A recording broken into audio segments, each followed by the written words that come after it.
ನೀರಿನ ಹೊಂಡಕ್ಕೆ ಬಿದ್ದು ಅಕ್ಕ ತಮ್ಮ ಸಾವು. ಮಧುಗಿರಿ ತಾಲೂಕಿನ ಖಾಸಾಪುರ ಗ್ರಾಮದಲ್ಲಿ ಘಟನೆ. ಮುಗಿಲು ಮುಟ್ಟಿದ ಪೋಷಕರ ಆಕ್ರಂದನ. ಮುಚ್ಚುವ ಹಂತದಲ್ಲಿದ್ದ ಶಾಲೆಗೆ ಮರುಜೀವ. ಪಾಳು ಬಿದ್ದಿದ್ದ ಕಟ್ಟಡಕ್ಕೆ ಬಂದು ಹೊಸ ಮೆರುಗು. ಗುರುಕುಲಕ್ಕೆ ಹಳೆಯ ಶಿಷ್ಯಂದರಿಂದ ಗುರುದಕ್ಷಿಣೆ. ತುಮಕೂರಲ್ಲಿ ತೀವ್ರಗೊಂಡ ಜಲ ರಾಜಕೀಯ. ಮೈದಾಳ ಕೆರೆ ನೀರಿಗಾಗಿ ಸಚಿವ ವರ್ಸಸ್ ಶಾಸಕರ ಫೈಟ್. ಕುಡಿಯುವ ನೀರಿಗಾಗಿ ಶಾಸಕ ಸುರೇಶ್ ಗೌಡ ಪಟ್ಟು. ಮೈಸೂರಲ್ಲಿ ಸೂರ್ಯನ ಕೆಂಗಣ್ಣು. ಪ್ರಾಣಿಗಳಿಗೂ ತಟ್ಟಿದ ಬಿಸಿಲ ಝಳ. ಹೀಟ್ ಸ್ಟ್ರೋಕ್ಗೆ ಬಲಿಯಾದ ಶ್ವಾನ. ಗಡಿ ಜಿಲ್ಲೆಯಲ್ಲಿ ನೀರಿಗಾಗಿ ಹಾಹಾಕಾರ. ಮಳೆರಾಯನ ಕೃಪೆಗಾಗಿ ಕಪ್ಪೆಗೆ ವಿಶೇಷ ಪೂಜೆ. ವರ್ಣನ ಒಲಿಸಿಕೊಳ್ಳಲು ಗ್ರಾಮಸ್ಥರ ವಿಭಿನ್ನ ಹರಕೆ. ರಾಜ್ಯ ಧರ್ಮ ನ್ಯೂಸ್ಗೆ ಸ್ವಾಗತ. ನಾನು ರಾಧಿಕಾ ಬೈರನಾಯಕ. ಬಾಯಾರಿಕೆ ಆದ ಕಾರಣ ನೀರು ಕುಡಿಯಲು ಕೆರೆಯ ಹೊಂಡದ ಬಳಿ ಹೋದ ಅಕ್ಕ ತಮ್ಮ ಕಾಲು ಜಾರಿ ಬಿದ್ದು ಮೃತಪಟ್ಟಿರುವ ಘಟನೆ ತುಮಕೂರು ಜಿಲ್ಲೆಯ ಮಧುಗಿರಿ ತಾಲೂಕಿನ ಖಾಸಾಪುರ ಗ್ರಾಮದಲ್ಲಿ ಸಂಭವಿಸಿದೆ. ಮೃತರನ್ನ 11 ವರ್ಷದ ಸುಚಿತ್ರಾ ಮತ್ತು 9 ವರ್ಷದ ರವೀಂದ್ರ ಎಂದು ಗುರುತಿಸಲಾಗಿದ್ದು, ಇವರು ಗ್ರಾಮದ ಮಂಜುನಾಥ್ ಎಂಬುವರ ಮಕ್ಕಳಾಗಿದ್ದಾರೆ. ಒಂದೇ ಕುಟುಂಬದ 2 ಮಕ್ಕಳು ಸಾವನ್ನಪ್ಪಿರುವುದರಿಂದ ಪೋಷಕರ ಆಕ್ರಂದನ ಮುಗಿಲು ಮುಟ್ಟಿದ್ದು ಗ್ರಾಮದಲ್ಲಿ ಶೋಕದ ವಾತಾವರಣ ನಿರ್ಮಾಣ ಆಗಿದೆ. ಈ ಬಗ್ಗೆ ಮಿಡಿಗೇಶಿ ಪೊಲೀಸ್ ಠಾಣೆಯಲ್ಲಿ ಪ್ರಕರಣ ದಾಖಲಾಗಿದೆ. ಮಂಡ್ಯ ಜಿಲ್ಲೆಯ ಮದ್ದೂರು ತಾಲೂಕಿನ ಕೆಸ್ತೂರು ಗ್ರಾಮದ ಸರ್ಕಾರಿ ಶಾಲೆ ಮತ್ತು ಪಿಯು ಕಾಲೇಜು ಇವತ್ತು ಅಕ್ಷರಶಃ ಹೊಸ ರೂಪ ಪಡೆದಿದೆ. ಸರಿಯಾದ ನಿರ್ವಹಣೆ ಇಲ್ಲದೆ ಮುಚ್ಚುವ ಹಂತದಲ್ಲಿದ್ದ ಈ ಶಾಲೆಗೆ ಅದೇ ಶಾಲೆಯ ಸುಮಾರು 600 ಮಂದಿ ಹಳೆಯ ವಿದ್ಯಾರ್ಥಿಗಳು ಮರುಜೀವ ನೀಡಿದ್ದಾರೆ. ಇನ್ನು ಸರ್ಕಾರ ಮಾಡಬೇಕಿದ್ದ ಕೆಲಸವನ್ನ ತಾವೇ ಜವಾಬ್ದಾರಿಯಿಂದ ಕೈಗೆತ್ತಿಕೊಂಡ ಈ ತಂಡ ಸುಮಾರು 2.5 ಲಕ್ಷ ರೂಪಾಯಿ ಸ್ವಂತ ಹಣವನ್ನ ವ್ಯಯಿಸಿ ಶಾಲೆಯ ಕಾಯಕಲ್ಪ ಮಾಡಿದೆ. ಪಾಳು ಬಿದ್ದಂತಿದ್ದ ಕಟ್ಟಡದ ದುರಸ್ತಿ ಮಾಡಿ ಸ್ವತಃ ಗೋಡೆಗಳನ್ನ ಸ್ವಚ್ಛಗೊಳಿಸಿ ಬಣ್ಣ ಬಳಿಯುವ ಮೂಲಕ ಕಲಿಕೆಗೆ ಪೂರಕವಾದ ಸುಂದರ ಪರಿಸರವನ್ನ ನಿರ್ಮಾಣ ಮಾಡಿದ್ದಾರೆ. ಇನ್ನು ಶಾಲೆಗೆ ದಾಖಲಾತಿ ಹೆಚ್ಚಾಗಬೇಕು ಮತ್ತು ಗುಣಾತ್ಮಕ ಶಿಕ್ಷಣ ಸಿಗಬೇಕು ಎಂಬುದೇ ನಮ್ಮ ಮೂಲ ಉದ್ದೇಶ ಎಂದು ಹಳೆಯ ವಿದ್ಯಾರ್ಥಿ ವಿನೋದ್ ಬಾಬು ತಿಳಿಸಿದ್ರು. ಇನ್ನು ಶಾಲೆಯನ್ನ ತಮ್ಮ ಸ್ವಂತ ಮನೆಯಂತೆ ಭಾವಿಸಿ ಅಭಿವೃದ್ಧಿಪಡಿಸಿದ ಇವರ ಶ್ರಮಕ್ಕೆ ಇಡೀ ಗ್ರಾಮಸ್ಥರಿಂದ ವ್ಯಾಪಕ ಮೆಚ್ಚುಗೆ ವ್ಯಕ್ತವಾಗಿದ್ದು, ಈ ಕಾರ್ಯ ಇವತ್ತು ಇಡೀ ಕರ್ನಾಟಕಕ್ಕೆ ಮಾದರಿಯಾಗಿದೆ. ಇನ್ನು ಸರ್ಕಾರಿ ಶಾಲೆಗಳನ್ನ ಉಳಿಸಲು ಪಣತೊಟ್ಟ ಈ ವಿದ್ಯಾರ್ಥಿಗಳ ತಂಡಕ್ಕೆ ಇದೀಗ ಸಾಮಾಜಿಕ ಜಾಲತಾಣಗಳಲ್ಲಿ ಸಖತ್ ಮೆಚ್ಚುಗೆ ವ್ಯಕ್ತ ಆಗ್ತಾ ಇದೆ.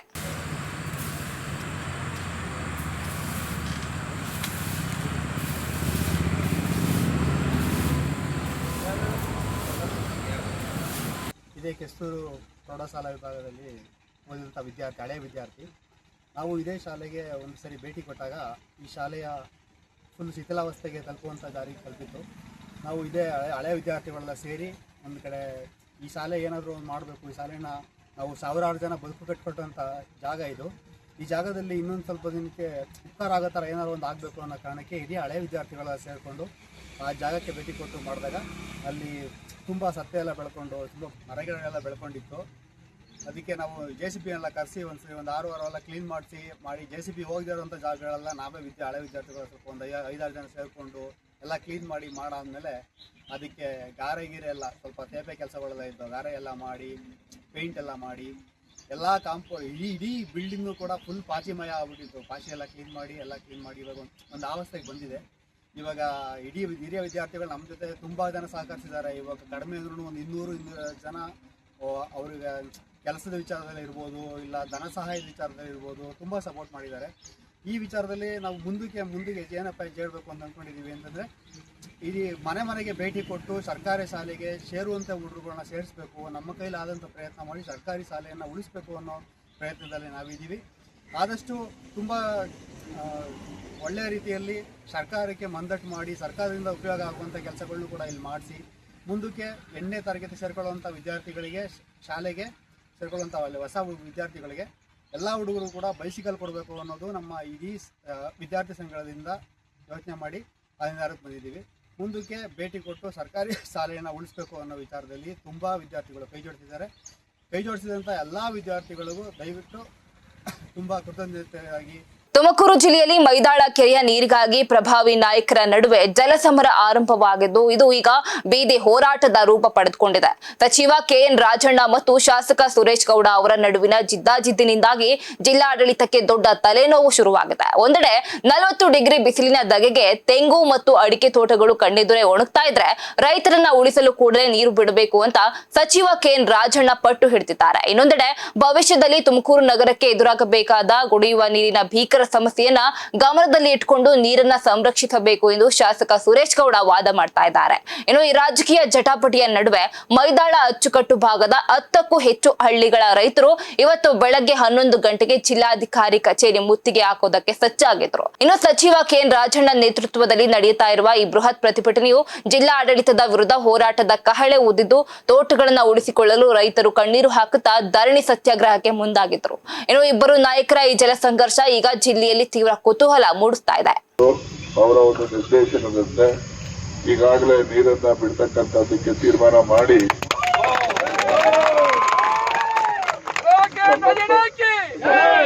ಅಧಿಕಾರಿಗಳು ಅದ್ರ ಜೊತೆನಲ್ಲಿ ನಿಮ್ಮೆಲ್ಲರ ಪ್ರತಿನಿಧಿಗಳಾಗಿ ಸನ್ಮಾನ್ಯ ಟಿ.ಆರ್. ಚಂದ್ರಶೇಖರ್, ಕೆ.ಟಿ. ಚಂದ್ರಶೇಖರ್, ಇನ್ನೊಬ್ಬರು ಮೂರ್ತಿ, ಅವರಿಬ್ಬರ ಸಮ್ಮುಖದಲ್ಲಿ ಈಗಾಗಲೇ ನೀರನ್ನ ಬಿಡ್ತಕ್ಕಂಥದ್ದಕ್ಕೆ ಹೋಗಿದ್ದಾರೆ. ಈಗಾಗಲೇ ತೂಗು ಕೂಡ ತೆಗೆದಿದ್ದಾರೆ.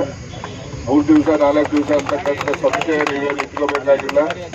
ಏನು ICC ಇರಿಗೇಷನ್ ಕನ್ಸಲ್ಟೇಟಿವ್ ಕಮಿಟಿನಲ್ಲಿ ತೀರ್ಮಾನ ಆಗಿದೆ 9 ದಿವಸ ಬಿಡಬೇಕು ಅಂತೇಳಿ, ಅಷ್ಟು ದಿವಸನೂ ಕೂಡ ನೀರನ್ನ ನಮ್ಮ ಪಾಲು ಏನು 9 ಅಡಿ ನೀರು ರೈತರದಿದೆ ಆ ನೀರಿನ ಪೈಕಿ ಪೂರ್ತಿಯನ್ನು ನಾವೇನು ಕೇಳ್ತಾ ಇಲ್ಲ. 1-2 ಅಡಿಯಷ್ಟು ಖಾಲಿ ಆಗ್ಬೋದಷ್ಟೇ.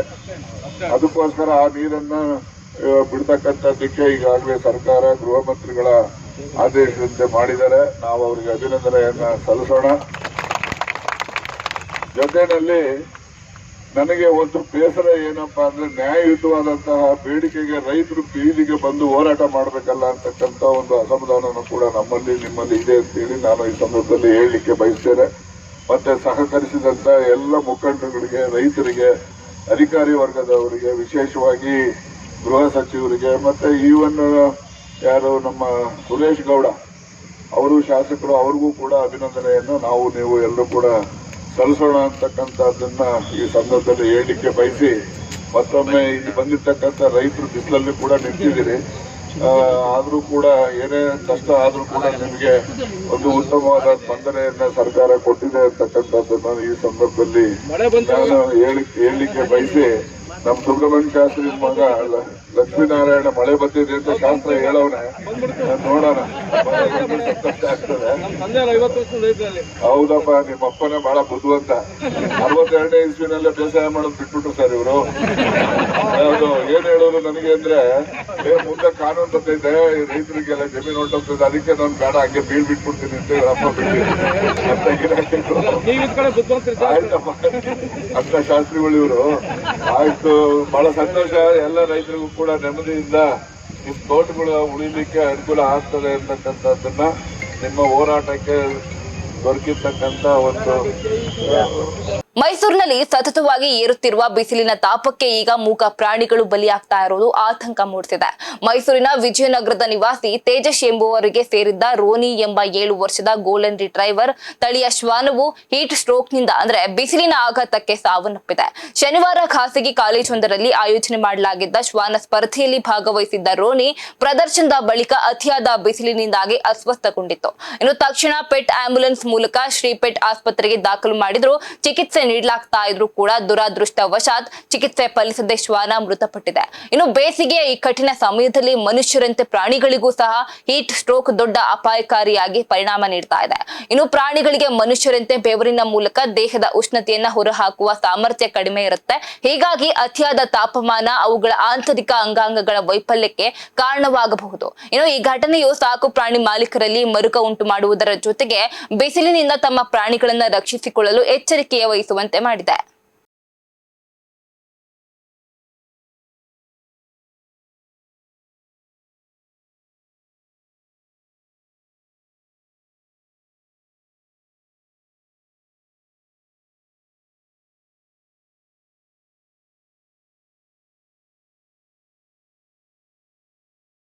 ಮಂಡ್ಯ ಜಿಲ್ಲೆ ಕೆಆರ್ಪೇಟೆ ತಾಲೂಕಿನ ಸಂತೆಬಾಚಹಳ್ಳಿ ಹೋಬಳಿಯಲ್ಲಿ ಮಣ್ಣು ಲೂಟಿಕೋರರ ದಂಧೆ ಮಿತಿಮೀರ್ತಾ ಇದ್ದು ಬರಪೀಡಿತ ಪ್ರದೇಶವೀಗ ಅಕ್ರಮ ಮಣ್ಣು ಮಾರಾಟದ ಹಾಟ್ ಸ್ಪಾಟ್ ಆಗಿ ಬದಲಾಗಿದೆ.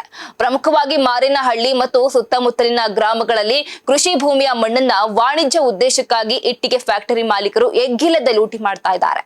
ಇನ್ನು ವಾಣಿಜ್ಯ ಉದ್ದೇಶಕ್ಕೆ ಮಣ್ಣು ಮಾರಾಟ ಮಾಡಬಾರದು ಎಂಬ ಸರ್ಕಾರದ ಕಟ್ಟುನಿಟ್ಟಿನ ಕಾನೂನು ಇದ್ರೂ ಸಹ ಇಲ್ಲಿನ ಇಟ್ಟಿಗೆ ಫ್ಯಾಕ್ಟರಿ ಮಾಲೀಕರು ರೈತರಿಗೆ ಹಣದ ಆಮಿಷವನ್ನ ಹೂಡಿ ಜಮೀನುಗಳನ್ನ ಕೊರೆದು ಅಕ್ರಮ ಮಣ್ಣನ್ನ ಸಾಗಾಟ ಮಾಡ್ತಾ ಇದ್ದಾರೆ. ಇನ್ನು ದಿನವಿಡೀ ಇಟಾಚಿ, ಜೆಸಿಬಿ ಮತ್ತು ನೂರಾರು ಟಿಪ್ಪರ್ಗಳ ಸದ್ದಿನಿಂದಾಗಿ ಗ್ರಾಮಸ್ಥರ ನೆಮ್ಮದಿ ಕೆಟ್ಟಿದೆ.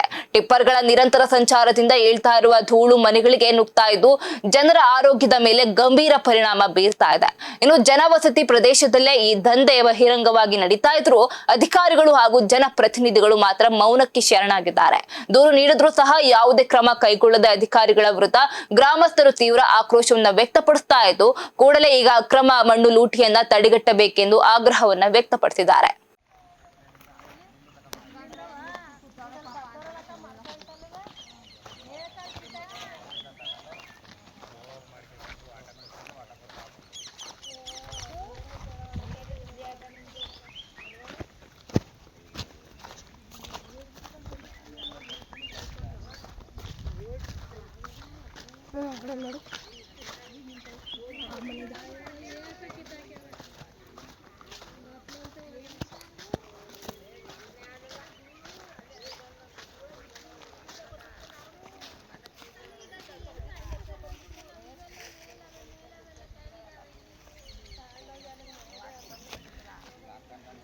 ಮಾರೇನಹಳ್ಳಿ, ಮಂಡ್ಯ ಜಿಲ್ಲೆ ಕೇರ್ಪೇಟೆ ತಾಲೂಕು ಸಂತೆಬಾಚಹಳ್ಳಿ ಹೋಬಳಿ. ನಮ್ಮ ಗ್ರಾಮದಲ್ಲಿ 3 ಅಡಿ 4 ಅಡಿ 5 ಅಡಿ ಗಂಟಲು ಮಣ್ಣೆಲ್ಲ ತುಂಬಿಸಿ ಟಿಪ್ಪರು ಲಾರಿಲಿ ಇಲ್ಲೆಲ್ಲ ಊರೊಳಗೆಲ್ಲ ರೋಡು ದುಂಬು ಏನೂ ಉಳಿತಾ ಇಲ್ಲ. ಇಲ್ಲೆಲ್ಲ ಮನೆಗಳವೆ, ವಯಸ್ಸಾದವ್ರವ್ರೆ, ಮುಲ್ಕೂರು ಮೋಟ್ರವ್ರೆ, ಮನೆ ಅದಿಗಂಟು ಬಗಿತಾವ್ರೆ. ಕೇಳಕ್ಕೆ ಹೋದರೆ ದೌರ್ಜನ್ಯ ಮಾಡಕ್ಕೆ ಬರ್ತಾರೆ. ನಮ್ಮ ಜಮೀನಲ್ಲಿ ನಾವು ತುಂಬಿಸ್ಕೊತಾ ಇದ್ದೀವಿ, ನಿಮಗೇನು ಅಂತ ಅಂತಾರೆ. ಇದೆಲ್ಲನೂ ಬಂದು ದಯವಿಟ್ಟು ಸಹ ನಿಮ್ಮ ಗಮನಕ್ಕೆ ತರ್ತಾ ಇದ್ದೀವಿ. ನಮಗೆ ಇದಕ್ಕೊಂದು ಅವಕಾಶ ಮಾಡಿ ಇದೊಂದು ಸ್ವಲ್ಪ ನಿಲ್ಸೋಕ್ಕೆ ಒಂದು ವ್ಯವಸ್ಥೆ ಮಾಡಿಕೊಡಿ ಅಂತ ಕೇಳ್ಕೊತಾ ಇದ್ದೀವಿ ಸ್ವಾಮಿ. ಮನೆ ಅದಿ ಕುಸಿತಾ ಇದೆ. ನಮಗೆಲ್ಲ ಮಣ್ಣು ತುಂಬಿ ಹೊರಗಡೆಗೆಲ್ಲ ಹೊಡಿತಾವ್ರೆ.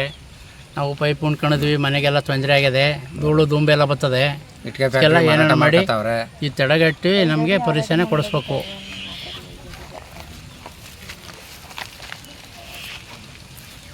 ಮಸಳಣ್ಣ, ನಮಗೆ ವಯಸ್ಸಾಗಿದ್ದೀವಿ. ನನಗೆ ಹೃದಯ ಒಂದು ಸ್ವಲ್ಪ ಕಟ್ಟಿ ಬಿಡ್ತೀನಿ. ನನಗೆ ಧೂಳು ಆಗೋಕ್ಕಲ್ಲ. ಆಸ್ಪತ್ರೆಗೆ ಹೋದ್ರೆ ಎಲ್ಲಿ ಕುಡಿದಮ್ಮ ಧೂಳ ಅಂತ ಬೈತಾರೆ ಡಾಕ್ಟ್ರು. ನೀವು ಬಂದು ನಮ್ಮಂಥರ ಸ್ವಲ್ಪ ರಕ್ಷಣೆ ಕೊಡಿ, ನಮಗೊಂದು ಸ್ವಲ್ಪ ಆಧಾರ ಮಾಡಿಕೊಡಿ. ಅಲ್ದವರು ನಾವು ಇದರಲ್ಲೇ ಸತ್ತೋಯ್ತೀವಿ. ಈಗ ಪುಟ್ಟದೊಂದು ಬ್ರೇಕ್ನ ಬಳಿಕ ಸುದ್ದಿ ಮುಂದುವರಿಯುತ್ತೆ. ಧನಗಣಪತಿ ಫೈನಾನ್ಸ್ ನೀವು ಅಡವಿಟ್ಟು ಬಿಡಿಸಲಾಗದ ಚಿನ್ನಾಭರಣವನ್ನ ನಾವೇ ಹಣ ಕೊಟ್ಟು ಬಿಡಿಸಿ ಉಳಿದ ಹಣವನ್ನ ತಕ್ಷಣವೇ ನಿಮಗೆ ನೀಡ್ತೀವಿ. 1 ಗ್ರಾಂ ಚಿನ್ನಕ್ಕೆ 18,000 ನೀಡ್ತೀವಿ. ಸಂಪರ್ಕಿಸಿ 8848644444. ಬ್ರೇಕ್ನ ಬಳಿಕ ರಾಜ್ಯ ಧರ್ಮ ನ್ಯೂಸ್ಗೆ ಸ್ವಾಗತ. ಮೈಸೂರಿನ ಹಳೆ ಕೆಸರೆಯ ವರ್ಣನಾಲೆ ಬ್ರಿಡ್ಜ್ ಬಳಿ ಸುಮಾರು 40 ರಿಂದ 45 ವರ್ಷದ ಅಪರಿಚಿತ ವ್ಯಕ್ತಿಯ ಶವ ಪತ್ತೆಯಾಗಿದ್ದು ಹಲವು ಅನುಮಾನಗಳಿಗೆ ಕಾರಣವಾಗಿದೆ. ಪತ್ತೆಯಾದ ಮೃತದೇಹದ ಮೇಲೆ ಗಾಯದ ಗುರುತುಗಳು ಕಂಡು ಬಂದಿದ್ದು ಇದು ಕೊಲೆಯೋ ಅಥವಾ ಅಪಘಾತವೋ ಎಂಬ ಸಂಶಯ ಮೂಡಿಸಿದೆ.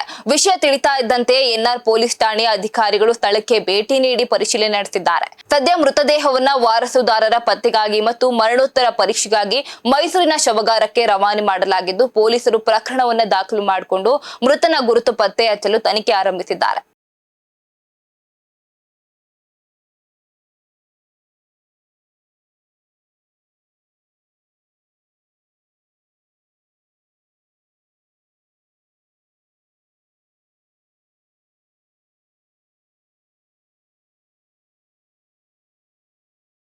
ಹೈಕಮಾಂಡ್ ಹಾಗೂ ರಾಜ್ಯ ನಾಯಕರ ಮಟ್ಟದಲ್ಲಿ ನಡೀತಾ ಇರುವ ಚರ್ಚೆಗಳ ಬಗ್ಗೆ ತಮಗೆ ಹೆಚ್ಚಿನ ಮಾಹಿತಿ ಇಲ್ಲ ಎಂದು ಸ್ಪಷ್ಟಪಡಿಸಿರುವ ಅವರು ಶಾಸಕರು ಸಚಿವ ಸ್ಥಾನಕ್ಕಾಗಿ ದೆಹಲಿಗೆ ಅಲಿತಾ ಇರೋದನ್ನ ಲೇವಡಿ ಮಾಡಿದ್ದಾರೆ. ಇನ್ನು ಸಚಿವ ಸ್ಥಾನ ಹಾಗೂ ಸಿಎಂ ಆಗುವ ಆಸೆ ಎಲ್ಲರಿಗೂ ಇರುವುದು ಸಹಜ. ಆದರೆ ಕಾಲ ಬಂದಾಗ ಎಲ್ಲವೂ ಕೈಗೂಡುತ್ತೆ, ಅಲ್ಲಿಯವರೆಗೆ ಕಾಯಬೇಕು ಎಂದು ಅವರು ಮಾರ್ಮಿಕವಾಗಿ ನುಡಿದಿದ್ದಾರೆ. ಅಲ್ಲದೆ ತಮಗೆ ಸಚಿವ ಸಂಪುಟ ಸೇರುವ ಬಗ್ಗೆ ಯಾವುದೇ ಮಾಹಿತಿ ಇಲ್ಲ ಮತ್ತು ಆ ನಿಟ್ಟಿನಲ್ಲಿ ತಾವು ಯಾರ ಬಳಿಯೂ ಸಹ ಮನವಿ ಮಾಡಿಲ್ಲ ಎಂದಿದ್ದಾರೆ. ಇನ್ನು ಶಾಸಕರು ದೆಹಲಿಗೆ ಹೋಗುವ ವಿಚಾರವಾಗಿ ಮಾತನಾಡುತ್ತಾ ದೆಹಲಿಗೆ ಹೋಗುವುದು ಕೇವಲ ಟೈಮ್ ಪಾಸ್ ಮಾಡಲು ಅಷ್ಟೇ ಎಂದು ಹಾಸ್ಯದ ಧಾಟಿಯಲ್ಲಿ ಟೀಕೆ ಮಾಡಿದ್ದಾರೆ. ಇನ್ನು ಈ ಹಿಂದೆ ತಾವು ಒಮ್ಮೆ ದೆಹಲಿಗೆ ಹೋಗಿ ಯಾರನ್ನು ಭೇಟಿ ಮಾಡಲಾಗದೆ ಕೇವಲ ಹೋಟೆಲ್ ರೂಮ್ ನೋಡಿ ವಾಪಸ್ ಬಂದಿದ್ದ ಘಟನೆಯನ್ನ ನೆನಪಿಸಿಕೊಂಡ ಶ್ರೀನಿವಾಸ್ ಅವರು ಸಚಿವ ಸ್ಥಾನಕ್ಕಾಗಿ ನಡೀತಾ ಇರುವ ದೆಹಲಿಗೆ ಹೋಗುವುದನ್ನ ಲಘುವಾಗಿ ಪರಿಗಣಿಸಿದ್ದಾರೆ. ಮೇ 15ರೊಳಗಡೆ ಏನಾದರೂ ಒಳ್ಳೆ ಶುಭ ಸುದ್ದಿ ಗೊತ್ತಿಲ್ಲ ನನಗೆ, ಆದರೂ ಆಗ್ಬೋದು, ಆಗದೆ ಇದ್ರೂ ಪ್ರಮಾಣ ವಚನಕ್ಕೆ ನೀವು ಹೋಗ್ತೀರಾ? ಯಾರು ಪ್ರಮಾಣ ವಚನ? ಅದು ಕನ್ಸು ಕಾಣಲ್ಲ, ನಾನು ಹಗಲು ಕನ್ಸು ಕಾಣಲ್ಲ.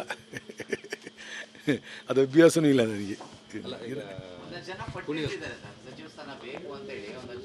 ಸರ್, ಅದು ಅವರು ವೈಯಕ್ತಿಕ ವಿಚಾರಗಳು, ಅದೆಲ್ಲ ನಾನು ಬೇಕು ಅಂತಿದ್ದಂಗೆ ಹೈಕಮಾಂಡ್ ಮಾಡಬೇಕಲ್ಲ. ಅವರು ಎಲ್ಲ ಥರದ್ದು ಯೋಚನೆ ಮಾಡ್ತಾರೆ, ಜಾತಿ ಯೋಚನೆ ಮಾಡ್ತಾರೆ, ಆಮೇಲೆ ಯಾವ್ಯಾವ ವರ್ಗದಿಂದ ಬಂದವರು ಯೋಚನೆ ಮಾಡ್ತಾರೆ, ಮತ್ತು ಅವ್ರ ಸೀನಿಯಾರಿಟಿ ಪಕ್ಷದಲ್ಲಿ ಅವರ ದುಡಿಮೆ ಯೋಚನೆ ಮಾಡ್ತಾರೆ. ಅನೇಕ ಮಾನದಂಡಗಳನ್ನ ಇಟ್ಕೊಂಡು ಅವರು ಕ್ಯಾಬಿನೆಟ್ನ ಎಕ್ಸ್ಟೆಂಡ್ ಮಾಡಿರ್ತಕ್ಕಂಥ ಸಂದರ್ಭದಲ್ಲಿ ಮಾಡ್ತಾರೆ. ಅದರಿಂದ ನಾವು ಎಲ್ಲರೂ ಅಭಿಪ್ರಾಯ ವ್ಯಕ್ತಪಡಿಸ್ತಾರೆ. 238 ಜನ ಇದ್ದೀವಿ, 238 ಜನನೂ ಆಗಬೇಕು ಅಂತಲೇ ಆಸೆ ಇರ್ತಕ್ಕಂಥದ್ದು. ಅದರಲ್ಲಿ ಹೈಕಮಾಂಡು ಮತ್ತು ಮುಖ್ಯಮಂತ್ರಿಗಳು, ಉಪಮುಖ್ಯಮಂತ್ರಿಗಳು ಯಾರಿಗೆ ಮಾಡ್ತಾರೋ ಗೊತ್ತಿಲ್ಲ. DK ಅವರಿಗೆ ಒಳ್ಳೆ ಸಮಯ ಈಗ ಬರುತ್ತೆ ಅಂತ ನೀವು ಶಾಸ್ತ್ರ ಹೇಳ್ತೀರಾ? ನನಗಂತೂ ಶಾಸ್ತ್ರದ ನಂಬಿಕೆ ಇಲ್ಲ, ಹೇಳೋದು ಇಲ್ಲ, ನಾನು ಕೇಳೋದು ಇಲ್ಲ. ರಂಗನಾಥ್ ಅವರು ಏನೋ ನಡೆದಿರ್ತದೆ ಅಂತ ಅಲ್ಲಿಗೆ ಅರ್ಥ. ಕೊಟ್ಟು ಮಾತು ಉಳಿಸ್ಕೊಬೇಕು ಅಂದರೆ ಏನೋ ನಡೆದಿರ್ತದೆ ಹೈಕಮಾಂಡ್ ಮಧ್ಯದಲ್ಲಿ, ಇವರ ಮತ್ತು ಹೈಕಮಾಂಡು ಮುಖ್ಯಮಂತ್ರಿಗಳ ಮಧ್ಯದಲ್ಲಿ ಏನೋ ನಡೆದಿರುತ್ತೆ ಅಂತ ಅನ್ಕೊಬೋದು ಅಷ್ಟೇ. ಅವರ ಮಾತಿನ ಅರ್ಥದಲ್ಲಿ ಹೇಳೋದಾದರೆ ಅದನ್ನೇನಾದರೂ ನಾವು ಅನ್ಕೊಬೋದು ಅಷ್ಟೇ. ಗೊತ್ತಿಲ್ಲ, ಅವನಿಗೇನಾದರೂ ಅದ್ರ ಬಗ್ಗೆ ಮಾಹಿತಿ ಇರಬೇಕೇನೋ, ಅದಕ್ಕೆ ಕಾನ್ಫಿಡೆನ್ಸ್ ಆಗಿರ್ತಾನೆ. ನನಗೇನು ಮಾಹಿತಿ ಇಲ್ಲ, ನನಗೇನು ಕಾನ್ಫಿಡೆನ್ಸ್ ಇಲ್ಲ. ಒಟ್ಟು ಪಕ್ಷಕ್ಕಾಗಿ ದುಡಿದವರಿಗೆ ಏನಾದರೂ ಒಂದು ಸ್ಥಾನಮಾನ, ಇನ್ನೂ ಹೆಚ್ಚಿನ ಸ್ಥಾನಮಾನ ಕೊಡಬೇಕು ಅನ್ನುವಂಥದ್ದು, ಅಂದರೆ ಪಕ್ಷವನ್ನು ಅಧಿಕಾರಕ್ಕೆ ತಂದವರಲ್ಲಿ ಇಲ್ಲ. ಆ ವಿಚಾರದಾಗೆ ಮುಖ್ಯಮಂತ್ರಿಗಳು ಎಷ್ಟು ಎಫರ್ಟ್ಸ್ ಹಾಕಿದ್ರು ಅಷ್ಟೇ ಎಫರ್ಟು ಇವರು ಕೂಡ DK ಕೂಡ ಹಾಕಿದ್ದಾರೆ. ಇಬ್ಬರ ಹೋರಾಟದಿಂದಲೇ ಇವತ್ತು ಪಕ್ಷ ಅಧಿಕಾರಕ್ಕೆ ಬಂದಿರತಕ್ಕಂಥದ್ದು. ಅದರಲ್ಲಿ ಆ ವಿಚಾರವಾಗಿ ಮುಖ್ಯಮಂತ್ರಿ ಮಾಡ್ತಕ್ಕಂಥ ಸಂದರ್ಭದಲ್ಲಿ ಅವರಿಬ್ಬರ ನಡುವೆ ಮತ್ತು ಹೈಕಮಾಂಡ್ ನಡುವೆ ಏನು ಒಡಂಬಡಿಕೆ ಏನೋ ಆಗಿರ್ಬೋದೇನೋ ಗೊತ್ತಿಲ್ಲ. ಸುರೇಶ್ ಅವರು ಮಾತಾಡ್ತಕ್ಕಂಥದ್ದು ಕೆಲವೆಲ್ಲ ನೋಡಿದಾಗ ಏನೋ ಆ ಒಡಂಬಡಿಕೆ ಆಗಿರ್ಬೋದೇನೋ ಗೊತ್ತಿಲ್ಲ ನಮಗೆ. ಆಗಿದ್ರೆ ಆ ಥರ ಏನಾರು ಆಗಿದ್ರೆ ಮುಂದೆ ಅವ್ರಿಗೂ ಅವಕಾಶ ಸಿಗ್ಬೋದೇನೋ. ಆಗದೆ ಇದ್ದಿದ್ರೆ ಇಷ್ಟೊಂದು ಗಟ್ಟಿದಲ್ಲಿ ಕೇಳಲಿಕ್ಕೆ ಅವಕಾಶ ಇರ್ತಿರ್ಲಿಲ್ಲ. ನೋಡಬೇಕು. ಒಳ ಮೀಸಲಾತಿ ಜಾರಿ ಕುರಿತು ವಿಧಾನ ಪರಿಷತ್ ಸದಸ್ಯ ಡಾಕ್ಟರ್ ತಿಮ್ಮಯ್ಯ ಅವರು ಹರ್ಷವನ್ನ ವ್ಯಕ್ತಪಡಿಸಿದ್ದಾರೆ.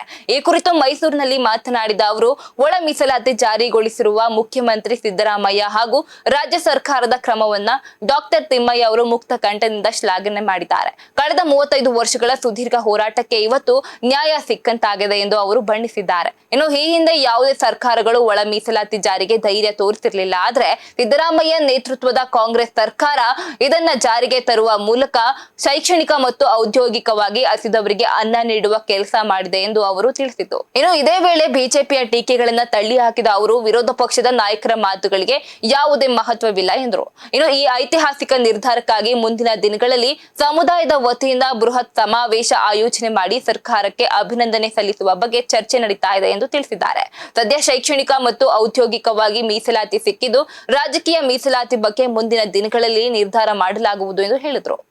ಹೇಳಿದಂಗೆ ಕಳೆದ 35 ವರ್ಷಗಳ ಹೋರಾಟ, ಈ 101 ಪರಿಶಿಷ್ಟ ಜಾತಿಗಳಲ್ಲಿ ಆರ್ಥಿಕವಾಗಿ, ಸಾಮಾಜಿಕವಾಗಿ, ಶೈಕ್ಷಣಿಕವಾಗಿ ತಿಳಿದಿರ್ತಕ್ಕಂಥ ಸಮಾಜಗಳು ಒತ್ತಾಯ ಮಾಡಿಕೊಂಡೇ ಬರ್ತಾಯಿದ್ರು. ಒತ್ತಾಯ ಮಾಡ್ಕೊಂಡು ಬರ್ತಿದ್ದಾಗಲೇ ಅದು ಅನೇಕ ಸಾರಿ ಹನೂರು ಸಮಿತಿ ಕಮಿಟಿಯವರು ಇರ್ಬೋದು, ಕಾಂತರಾಜ್ ಕಮಿಟಿ ಇರ್ಬೋದು, ಮತ್ತು ಸದಾಶಿವ ಆಯೋಗ ಇರ್ಬೋದು, ಇವೆಲ್ಲವೂ ಕೂಡ ಆರ್ಥಿಕವಾಗಿಯೂ ಶೈಕ್ಷಣಿಕವಾಗಿಯೂ ಈ ಎಡಗೈ ಸಮಾಜ ಸ್ವಲ್ಪ ಹಿಂದುಳಿದಿದೆ, ಅವರಿಗೆ ಆದ್ಯತೆ ಕೊಡಬೇಕು ಅಂತ ಹೇಳ್ಕೊಂಡೇ ಬಂದಿತ್ತು.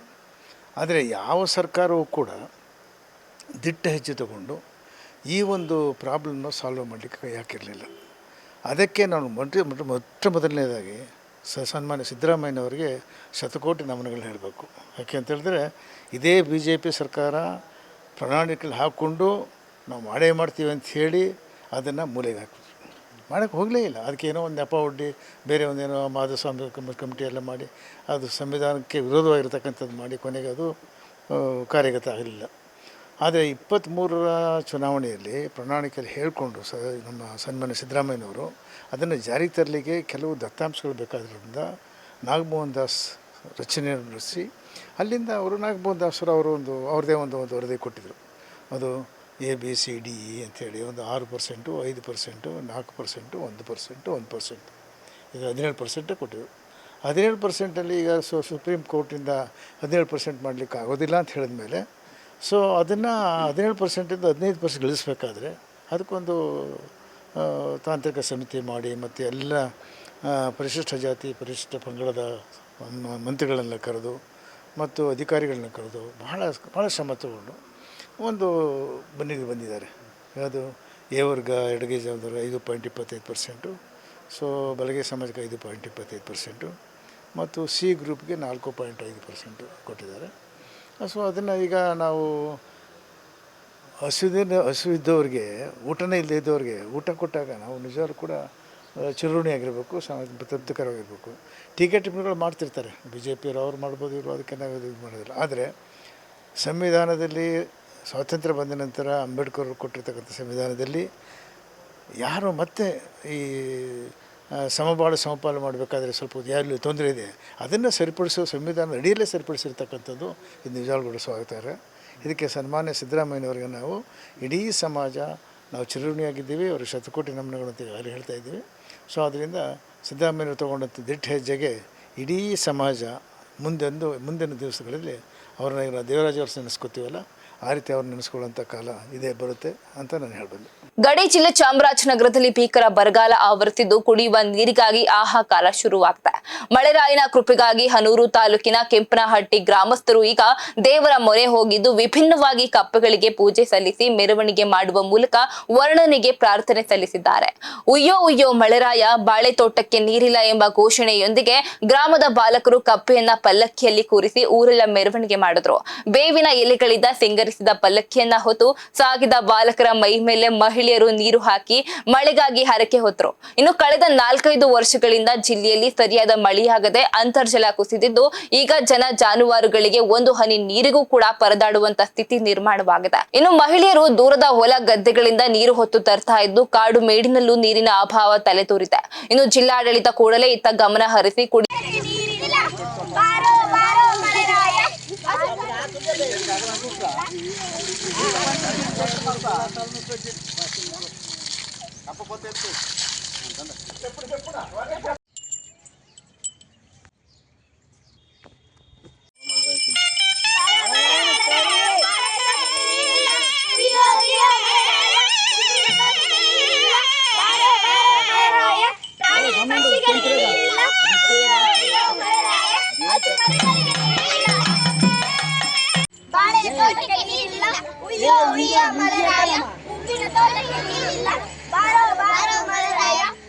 ಹಸುಕರುಗಳಿಗೆ ನೀರಿಲ್ಲ, ಉಯ್ಯೋ ಉಯ್ಯೋ ಮಳೆರಾಯ, ಪ್ರಾಣಿ ಪಕ್ಷಿಗಳಿಗೆ ನೀರಿಲ್ಲ.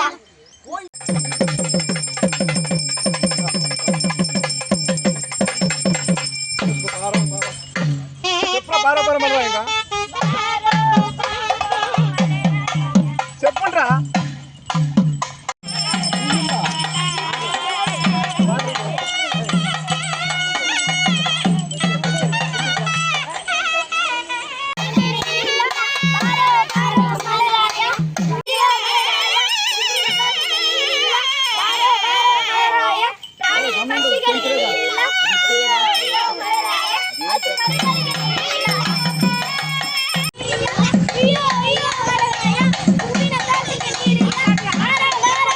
ಇತ್ತೀಚೆಗಷ್ಟೇ ಪ್ರಕಟವಾದ SSLC ಫಲಿತಾಂಶವು ಕೆಲವು ಮನೆಗಳಲ್ಲಿ ಸಂಭ್ರಮವನ್ನ ಮನೆ ಮಾಡಿದ್ರೆ ನಂಜನಗೂಡು ತಾಲೂಕಿನ ಕುರಹಟ್ಟಿ ಗ್ರಾಮದಲ್ಲಿ ಮಾತ್ರ ಸೂತಕದ ಛಾಯೆ ಮೂಡಿಸಿತ್ತು. ಪರೀಕ್ಷೆಯಲ್ಲಿ ನಿರೀಕ್ಷಿತ ಮಟ್ಟದಲ್ಲಿ ಅಂಕಗಳು ಬರಲಿಲ್ಲ ಎಂಬ ಕಾರಣಕ್ಕೆ ಮನನೊಂದ ನಂಜನಗೂಡಿನ ವಿದ್ಯಾರ್ಥಿನಿಯೊಬ್ಬಳು ತನ್ನ ಜೀವನವನ್ನೇ ಅಂತ್ಯಗೊಳಿಸಿಕೊಂಡಿದ್ದು ವಿದ್ಯಾರ್ಥಿನಿ ಕುಟುಂಬ ಇದೀಗ ಕಣ್ಣೀರಿನಲ್ಲಿ ಮುಳುಗಿದೆ. ಇನ್ನು ಘಟನೆಯ ವಿಷಯ ತಿಳಿತಾ ಇದ್ದಂತೆಯೇ ಶಾಸಕ ದರ್ಶನ್ ಧ್ರುವನಾರಾಯಣ್ ಅವರು ಕುರಹಟ್ಟಿ ಗ್ರಾಮಕ್ಕೆ ಭೇಟಿ ನೀಡಿದ್ರು. ಮೃತ ವಿದ್ಯಾರ್ಥಿಯ ಪೋಷಕರನ್ನ ಭೇಟಿ ಮಾಡಿದ ಅವರು ದುಃಖತಪ್ತ ಕುಟುಂಬಕ್ಕೆ ಸಾಂತ್ವನ ಹೇಳಿ ಧೈರ್ಯ ತುಂಬಿದ್ದಾರೆ. ಇನ್ನು ಅಂಕಗಳು ಜೀವನದ ಅಂತಿಮ ಮಾನದಂಡವಲ್ಲ, ಸೋಲು ಗೆಲುವು ಸಹಜ. ಆದ್ರೆ ಮಕ್ಕಳು ಇಂತಹ ಕಠಿಣ ನಿರ್ಧಾರ ಕೈಗೊಳ್ತಾ ಇರೋದು ಅತ್ಯಂತ ನೋವಿನ ಸಂಗತಿ ಎಂದು ಶಾಸಕರು ಬೇಸರವನ್ನ ವ್ಯಕ್ತಪಡಿಸಿದ್ರು. ಇನ್ನು ಇದೇ ವೇಳೆ ನೊಂದ ಕುಟುಂಬಕ್ಕೆ ಎಲ್ಲಾ ರೀತಿಯಿಂದಲೂ ವೈಯಕ್ತಿಕವಾಗಿ ಹಾಗೂ ಸರ್ಕಾರದ ಮಟ್ಟದಲ್ಲಿ ಸಹಾಯ ಮಾಡುವುದಾಗಿ ಶಾಸಕರು ಭರವಸೆ ನೀಡಿದ್ದಾರೆ.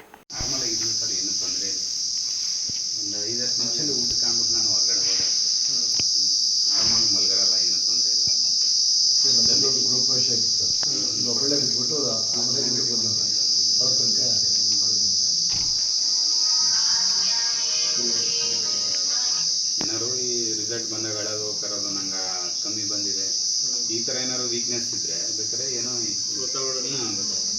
ಏನಿಲ್ಲ ಸರ್, ಆರಾಮಾಗಿದ್ಲು ಬಿಡಮ್ಮ. PUC ಆದಮೇಲೆ ನೆಕ್ಸ್ಟ್ ಸರ್ ಬರುತ್ತೆ ಎಲ್ಲ ಹೇಳಿದ್ದೀನಿ ಸರ್.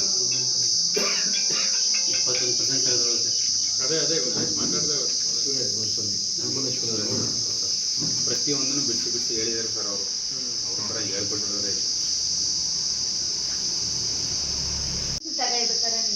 ಅದನ್ನು ಹೇಳಿದ್ದೀನಿ ಸರ್ ಅವ್ರಿಗೆ. 10:30 ಫೋನ್ ಮಾಡಿದ್ರು ಅವಳು ನನಗೆ. ಅಲ್ಲಿ ಮಾರ್ಕ್ಸು ಸೆಕೆಂಡ್ ಇಯರ್ ತಗೊಂಡಿರಕ್ಕಮ್ಮ ನೀನು ಇದ್ರಲ್ಲೇನ ನೀವು ಅಂದರೆ ನಾವು ಟ್ಯೂಷನ್ ಸೇರಿಸಿರ್ಲಿಲ್ಲವಲ್ಲ ಅವಳನ್ನ. ಇಲ್ಲ ಟ್ಯೂಷನ್ ಸೇರಿಸಿ ಕಡಿಮೆ ಮಾರ್ಕ್ಸ್ ಬಂದಿರಬೇಕಾರೆ ಅನ್ನಿಸ್ತೀವಿ. ಟ್ಯೂಷನ್ಗೆ ಹೋಗದೆ ಈ ಥರ ಮಾರ್ಕ್ಸ್ ತಗೊಳ್ಳೋದ್ರೆ ನಮಗೆ ಖುಷಿ ಅಲ್ವಾ? ಅಂತ ಹೇಳಿದ್ರೆ ನನ್ನ ಮಗಳು ಈ ಕೈ ಕೊಟ್ಟಾಗ ನಾವು ಬಿಟ್ಟೇ ಹೋಗ್ತೀನಿಲ್ಲ ಸರ್. ಅದೆಲ್ಲ ಮಾತಾಡ್ಕ ನಮ್ಗೆ ಅದೇನ ಮಂಕ್ ಮೂದಿ ತಲೆಗೆ ಬಾಯಿಗೆ ಬೀಗ ಹಾಕ್ತಂಗೆ ಆಯ್ತದ ದೇವರು. ಹೆಂಗೂ ಗೊತ್ತಿದೆ ನನ್ನ ಮಗಳು ಬರ್ತೀನಿ ಅಂದವಳನ್ನ ಕೈ ಜಾರಿ ನಾನೇ ಬಿಟ್ಬಿಟ್ಟಂಗ ಅಂತ ಪರಿಸ್ಥಿತಿ ಬಂತು. ಅವ್ರ ಅಪ್ಪನೂ ಕರ್ಕೊಂಡು ಹೋಗು ನೀನು, ಏನೂ ಆಗಲ್ಲ, ಫೋನಲ್ಲಿ ರಿಸಲ್ಟ್ ತೋರಿಸ್ತೀನಿ. ರಾಜ್ಯದಾದ್ಯಂತ ಬಿಸಿಲಿನ ತಾಪ ದಿನದಿಂದ ದಿನಕ್ಕೆ ಏರಿಕೆ ಆಗ್ತಾ ಇದ್ದು ಮನುಷ್ಯರಂತೆ ಜಾನುವಾರುಗಳು ಕೂಡ ಬಿಸಿಲಿನ ಬೇಗೆಗೆ ತತ್ತರಿಸ್ತಾ ಇವೆ. ಈ ಹಿನ್ನೆಲೆಯಲ್ಲಿ ಮೈಸೂರು ಜಿಲ್ಲೆಯಲ್ಲಿರುವ ಸುಮಾರು 4.72 ಲಕ್ಷ ದೊಡ್ಡ ಜಾನುವಾರುಗಳು ಹಾಗೂ 4 ಲಕ್ಷದಷ್ಟು ಕುರಿ ಮೇಕೆಗಳ ಆರೋಗ್ಯ ರಕ್ಷಣೆಗೆ ಪಶು ಸಂಗೋಪನೆ ಇಲಾಖೆ ವಿಶೇಷ ಮುನ್ಸೂಚನೆಗಳನ್ನು ವಹಿಸಿದೆ. ಇನ್ನು ಜಿಲ್ಲೆಯಲ್ಲಿ ಸದ್ಯಕ್ಕೆ ಮೇವಿನ ಕೊರತೆ ಇಲ್ಲ ಎಂದು ಪಶು ಸಂಗೋಪನೆ ಇಲಾಖೆಯ ಉಪನಿರ್ದೇಶಕ ನಾಗರಾಜು ಅವರು ತಿಳಿಸಿದ್ದಾರೆ. ಜನವರಿಯಲ್ಲೇ ಕಟಾವಾದ ಮೇವನ್ನ ರೈತರು ಹೆಚ್ಚು ಸಂಗ್ರಹಿಸುವಂತೆ ಈಗಾಗಲೇ ಮನವರಿಕೆ ಮಾಡಿಕೊಳ್ಳಲಾಗಿದೆ.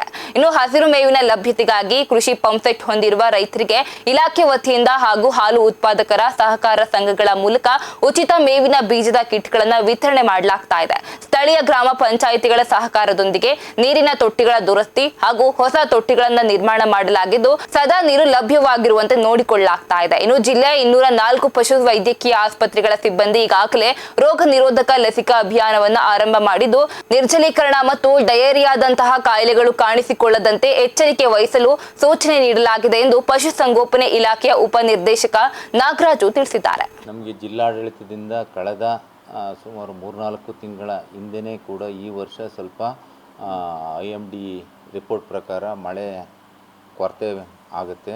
ಹಾಗಾಗಿ ನಾವೆಲ್ಲರೂ ಎಚ್ಚರಿಕೆಯಿಂದ ಇರಬೇಕು ಅಂತ ಮಾನ್ಯ ಜಿಲ್ಲಾಧಿಕಾರಿಗಳು ಹಾಗೂ ಮುಖ್ಯ ಕಾರ್ಯನಿರ್ವಾಹಕ ಅಧಿಕಾರಿಗಳು ಸೂಚನೆ ಕೊಟ್ಟಿದ್ದರು. ಆ ಒಂದು ಹಿನ್ನೆಲೆಯಲ್ಲಿ ನಾವು ಏನು ಬೇಸಿಗೆ ಬೆಳೆ ಬಂತು ಜನವರಿ ಫೆಬ್ರವರಿನಲ್ಲಿ ಕಟಾವಾಯಿತು, ಆವಾಗ ಮೇವನ್ನು ಅತಿ ಹೆಚ್ಚಾಗಿ ಜನಗಳು ಸಂಗ್ರಹಣೆ ಮಾಡಿ ಇಟ್ಕೋಬೇಕು ಅಂತ ಹೇಳ್ತಾ ಅವರಿಗೆ ಜೋಪಾನ ಮಾಡಿಟ್ಕೋಬೇಕು, ಮುಂದೆ ಅಭಾವ ಪರಿಸ್ಥಿತಿ ಬರ್ತದೆ ಅಂತ ಮನವರಿಕೆ ಮಾಡ್ತಾ ಬಂದ್ವಿ. ಕಾರಣವಾದರೂ ಇಷ್ಟೇ, ನಾವು ನಿರಂತರವಾಗಿ ರೈತರ ಜೊತೆ ಸಂಪರ್ಕ ಇರೋದ್ರಿಂದ ಲಸಿಕೆ ಕಾರ್ಯಕ್ರಮಗಳು ನಿರಂತರವಾಗಿ ವರ್ಷವಿಡೀ ನಡೀತಾ ಇರೋದ್ರಿಂದ ನಮ್ಮ ಅಧಿಕಾರಿ ಸಿಬ್ಬಂದಿ ವರ್ಗ ರೈತರ ಜೊತೆ ಹೋಗಿ ಮೇವಿನ ಸಂಗ್ರಹಣೆ ಬಗ್ಗೆ ಮನವರಿಕೆ ಮಾಡಬೇಕು. ಅದಾದ ನಂತರ ನಾವು ಮಾರ್ಚಿ ಮಾಹೆಯಲ್ಲೇ ಕೂಡ ಮಾನ್ಯ ಮುಖ್ಯ ಕಾರ್ಯನಿರ್ವಾಹಕ ಅಧಿಕಾರಿಗಳಿಗೆ ಏನು ಗ್ರಾಮೀಣ ಭಾಗದಲ್ಲಿರ್ತಕ್ಕಂಥ ಕುಡಿಯುವ ನೀರಿನ ತೊಟ್ಟಿಗಳಿದಾವೋ ಅವೆಲ್ಲವನ್ನು ಕೂಡ ಉಪಯೋಗಿಸ್ತೇನೆ, ಕೆಲವು ಉಪಯುಕ್ತ ಇದ್ದಾವೆ, ಕೆಲವು ಉಪಯೋಗಿಸ್ತೇನೆ ದುರಸ್ತಿಯಾಗಿರ್ತದೆ, ಗಿಡ ಬೆಳ್ಕೊಂಡಿರ್ತದೆ, ಅದೆಲ್ಲನೂ ಮಾಡಿಕೊಡ್ಬೇಕು ಸರ್ ಅಂತ ಹೇಳಿದ್ರು. ಅವರು ಸಹ ನಿರ್ದೇಶನ ಕೊಟ್ಟು ಮತ್ತು ಸ್ಥಳೀಯವಾಗಿ ಗ್ರಾಮ ಪಂಚಾಯತಿ ಅಧಿಕಾರಿಗಳಿಗೆ ಮತ್ತು ತಾಲೂಕು ಪಂಚಾಯತಿ ಮುಖ್ಯ ಕಾರ್ಯನಿರ್ವಾಹಕ ಅಧಿಕಾರಿಗಳಿಗೆ ಮನವಿ ಮಾಡೋದ್ರ ಮುಖಾಂತರ ಆ ತೊಟ್ಟಿಗಳನ್ನು ರಿಪೇರಿ ಮಾಡಿ ನೀರಿನ ಸಂಪರ್ಕವನ್ನು ಕಲ್ಪಿಸ್ಕೊಡಿ. ಕುರಿ ಮೇಕೆಗಳಿಗೆ ಮತ್ತು ಜಾನುವಾರುಗಳಿಗೆ ಕುಡಿಯೋ ನೀರಿಗೆ, ಯಾಕೆಂದರೆ ಕೆರೆ ಕಟ್ಟೆನಲ್ಲಿ ನೀರು ಅಭಾವ ಸೃಷ್ಟಿ ಆಗ್ತಾಯಿದೆ ಅನ್ನೋದನ್ನು ಆಲ್ಮೋಸ್ಟ್ ಎಲ್ಲ ಕಡೆಯೂ ಕೂಡ ಅದನ್ನು ಮಾಡಿಕೊಟ್ಟಿದ್ದಾರೆ. ಒಂದೆರಡು ಕಡೆ ಮಾಡಿರಲಿಲ್ಲ, ಅದನ್ನು ನಾವು ಮನವರಿಕೆ ಮಾಡಿ ಅದನ್ನು ಕೂಡ ಎಲ್ಲರೂ ಕೂಡ ಪಂಚಾಯತಿ ಅಧಿಕಾರಿಗಳು ಅದಕ್ಕೆ ಕುಡಿಯೋ ನೀರಿಗೆ ಮುತುವರ್ಜಿ ವಹಿಸಿ ನಮಗೆ ಸಹಕಾರ ಮಾಡ್ತಾಯಿದ್ದಾರೆ. ಸರ್, ಈಗ ತೀವ್ರವಾದಂಥ ಅಭಾವ ಕಂಡುಬಂದ ಸಂದರ್ಭದಲ್ಲಿ ಮೇವಿನ ಬ್ಯಾಂಕನ್ನು ತೆರೆಯುವಂಥ ಈಗ ಮೈಸೂರು ಜಿಲ್ಲೆಯಲ್ಲಿ ಸದ್ಯಕ್ಕೆ ಮೇವಿನ ಕೊರತೆ ಕಂಡಿಲ್ಲ. ಕಾರಣ ನಾವು ಭಾಳ ಮುನ್ನೆಚ್ಚರಿಕೆಯಿಂದ ಮೇವನ್ನು ಸಂಗ್ರಹಿಸಿಟ್ಕೊಳ್ಳಿ, ಪೋಲ್ ಮಾಡಬಾರ್ದು ಅಂತ ಹೇಳಿ, ಜೊತೆಗೆ ಕಳೆದ ವರ್ಷ ನಾವು ಸುಮಾರು 1,500 ಮಿನಿ ಕಿಟ್ಟನ್ನು ಕೊಟ್ವಿ. ಜೊತೆಗೆ ಮೇವಿನ ಮರಗಳನ್ನು ನಾವು ನಿರಂತರವಾಗಿ ಹಾಲು ಉತ್ಪಾದಕರ ಸಂಘಗಳ ಮುಖಾಂತರ ಕೊಟ್ಟೈತೆ. ಸೊ ಅವು ಮೇವಿನ ಗಿಡಗಳು ಇರೋದರಿಂದ ನಿರಂತರವಾಗಿ ಅವು ಬರ್ತಾ ಇರ್ತವೆ. ಜೊತೆಗೆ ಮೇವಿನ ಬೀಜವನ್ನು ಕೊಟ್ಟಿದ್ದೇವೆ. ನಾವು ಕೊಡೋದ್ರ ಜೊತೆಗೆ ನಮ್ಮ ಹಾಲು ಉತ್ಪಾದಕರ ಸಹಕಾರ ಸಂಘದ ಮುಖಾಂತರನೂ ಕೂಡ ಮೇವಿನ ಜೋಳದ ಮಿನಿ ಕಿಟ್ಗಳನ್ನು ಕೊಡ್ತಾ ಇರೋದ್ರಿಂದ ಸೊ ಅಲ್ಲಲ್ಲೇ ಬೆಳ್ಕೊಂಡಿದ್ದಾರೆ. ಆದಾಗ್ಯೂ ಕೂಡ ಮುನ್ನೆಚ್ಚರಿಕೆ ಕ್ರಮವಾಗಿ ನಾವು ಇನ್ನೂ ಎಲ್ಲಿ ನೀರಿನ ಲಭ್ಯತೆ ಇದೆಯೋ, ಜಮೀನಿದ್ದು ನೀರಿನ ಅವಶ್ಯಕತೆ ಇರೋರಿಗೆ ನಾವು ಮೇವಿನ ಬೀಜವನ್ನು ಉಚಿತವಾಗಿ ಬೇಡಿಕೆ ಬರ್ತಾಯಿದೆ ರೈತರಿಂದ. ಅದನ್ನು ನಾವು ಮನವಿಯನ್ನು ಕೂಡ ಮಾಡ್ಕೊಂಡಿದ್ವಿ. ಕೊಟ್ಟರೆ ನಾವು ಖಂಡಿತ ರೈತರಿಗೆ ಕೊಟ್ಟು ಅದನ್ನು ಹಸಿರು ಮೇವನ್ನು ಬೆಳ್ಕೊಳ್ಳಿಕ್ಕೆ ಪ್ರೋತ್ಸಾಹ ಮಾಡ್ತೀವಿ. ಸರ್, ಈಗ ಮುಂದಿನ ದಿನಗಳಲ್ಲಿ ಇದೇ ರೀತಿ ಏನಾದರೂ ಮಳೆ ಬಾರದೆ ಮುಂದುವರಿದ್ರೆ ಯಾವ ರೀತಿ ಮುನ್ನೆಚ್ಚರಿಕೆ ಕ್ರಮಗಳು? ಈಗ ಮಳೆ ಖಂಡಿತ ನಾವು ಈಗಾಗಲೇ ಟೆಂಪ್ರೇಚರು ಯಾವಾಗಲೂ ಈ ಸಾರಿ ತುಂಬ ಜಾಸ್ತಿ ಇರೋದ್ರಿಂದ ಜಾನುವಾರುಗಳು ತುಂಬ ಸಂಕಷ್ಟದ ಪರಿಸ್ಥಿತಿಗೆ ಹೋಗ್ತಾ ಇದ್ದಾವೆ. ಅದಕ್ಕೋಸ್ಕರ ನಾವು ರೈತರನ್ನ ಬೇಸಾಯ ಮಾಡೋದಿರ್ಬೋದು ಅಥವಾ ಮನೆಯಲ್ಲೇ ಕಟ್ಟಾಕಿರ್ತಕ್ಕಂಥ ಜಾನುವಾರುಗಳಿಗೂ ಕೂಡ ನೀರಿನ ತುಂಬ ಎತ್ತರವಾದ ಶೆಲ್ಟರ್ ಇರಬೇಕು, ಚಪ್ಪರ ಇರಬೇಕು, ಕೆಳಗಡೆ ಗಾಳಿ ಸರಾಗವಾಗಿ ಆಡಬೇಕು. ಜೊತೆಗೆ ಶೀಟು ಇರಬಾರ್ದು, ಮೇಲೆ ಶೀಟ್ ಏನಾದ್ರು ಹಾಕಿದ್ರೆ ಅದ್ರ ಮೇಲೆ ಹುಲ್ಲು ಅಥವಾ ಗೋಣಿ ಚೀಲ ಹಾಕಿ ನೀರನ್ನು ನಿರಂತರವಾಗಿ ಚಿಮುಕಿಸ್ತಾ ಇರಬೇಕು. ಮತ್ತು ಆದಷ್ಟು ಮರಗಳು ಹೊಂಗೆ ಮರದ ಕೆಳಗಡೆ ಕಟ್ಟಬೇಕು. ಮೇಯೋದಕ್ಕೆ ಬೆಳಿಗ್ಗೆ ಅರ್ಲಿ ಮಾರ್ನಿಂಗ್ ಬಿಡಬೇಕು ಅಥವಾ ಸಂಜೆ 4-5 ಗಂಟೆ ಮೇಲೆ ಬಿಡಬೇಕು. ಮಧ್ಯಾಹ್ನದ ಹೊತ್ತು ತಂಪಾದ ಜಾಗದಲ್ಲಿ ಅವ್ರನ್ನ ಕಟ್ಟಾಕಿರಬೇಕು ಅನ್ನೋದು ಒಂದು. ಎರಡನೇ ಪಾಯಿಂಟು ಕುಡಿಯುವ ನೀರಿನ ಲಭ್ಯತೆ. ಯಾವಾಗಲೂ ತಣ್ಣಗಿರುವ ಕುಡಿಯುವ ನೀರಿನ ಲಭ್ಯತೆಯನ್ನು ನಿರಂತರವಾಗಿ ಕೊಡಬೇಕು ಅಂತ ನಾವು ರೈತರಿಗೆ ಮನವರಿಕೆ ಮಾಡಿಕೊಟ್ಟಿದ್ದೀವಿ. ಯಾಕೆಂದರೆ 1 to 1 ನೇರವಾಗಿ ಸಂಪರ್ಕ ಇರೋದರಿಂದ, ನಮ್ಮ ಸಿಬ್ಬಂದಿ ಹೋಗ್ತಾ ಇರೋದ್ರಿಂದ ಅವ್ರ ಮುಖಾಂತರ, ಮಾಧ್ಯಮಗಳ ಮುಖಾಂತರ, ಪತ್ರಿಕೆಗಳ ಮುಖಾಂತರ ನಾವು ಅವ್ರಿಗೆ ರೈತರಿಗೆ ವಿನಂತಿ ಮಾಡಿದ್ದೀವಿ. ಸೊ ನೀರು ಮತ್ತು ಶುದ್ಧವಾದ ಗಾಳಿ ಇರ್ತಕ್ಕಂಥ ಕಡೆ ಹಸುಗಳನ್ನು ಕಟ್ಟಬೇಕು. ಮತ್ತು ಬಿಸಿಲು ತುಂಬ ಪೀಕ್ ಇದ್ದಾಗ ಮಧ್ಯಾಹ್ನ ಅದನ್ನು ಹೊರಗಡೆ ಮೇಯಿಸ್ಲಿಕ್ಕಾಗ್ಬೋದು, ಬೇಸಾಯಕ್ಕಾಗಬಾರ್ದು, ಉಪಯೋಗಿಸ್ಬಾರ್ದು ಅನ್ನೋದು ನಾವು ರೈತರಿಗೆ ಮನವರಿಕೆ ಮಾಡ್ತಾ ಇದ್ದೀವಿ ಸರ್. ಇದಿಷ್ಟು ಈವರೆಗಿನ ಪ್ರಮುಖ ಸುದ್ದಿಗಳು. ಹೆಚ್ಚಿನ ಸುದ್ದಿಗಾಗಿ ನೋಡ್ತಾ ಇರಿ ರಾಜಧರ್ಮ ನ್ಯೂಸ್. ಇದು ಕನ್ನಡಿಗರ ಬೆನ್ನೆಲುಬು.